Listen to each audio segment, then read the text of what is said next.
बेपारीଙ୍କ ଠାରୁ 40 गाई को ग्रामवासी माने छड़ाई गोशाला छाड़िले लोके।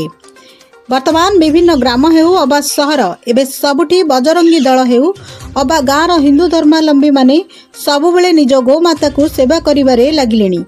हेले किछि गो व्यवसाय माने अधिक टंका लालसारे राताराती मालामाल हेबार स्वप्न देखुछंती।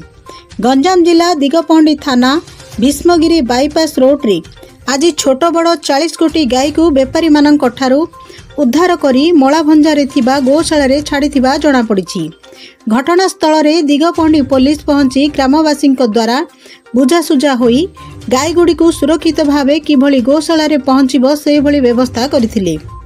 सेपटे व्यवसाय करुथबा दुई व्यक्ति निज घरे पालिबा सह गाई मानक क्षीर को मार्केट रे बिकिबा द्वारा निज परिवार बची थांते बोली पुलिस आगरे कहिसंती। आमे बेपारी करिबा पई नुह बरम आमे गाई सेवा करी क्षीर व्यवसाय करी बंचिबाकू चाहुचु।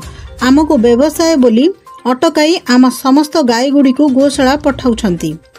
एपटे गाई मानक उद्धार करिथिबा व्यक्ति माने हेले राजेंद्र महांती, हरेकृष्ण साहू, कालूचरण बिशोई, जितेंद्र महांती, पी किरण कुमार पात्र, टुल्लू महांती समेत भीष्मगिरी ग्रामर शताधिक लोक सेपटे थाना रे अटक रखी तदंत करी केस कराजिबो बोली कहिसंती दिगपहंडी थाना अधिकारी। Bureau report the public Odisha.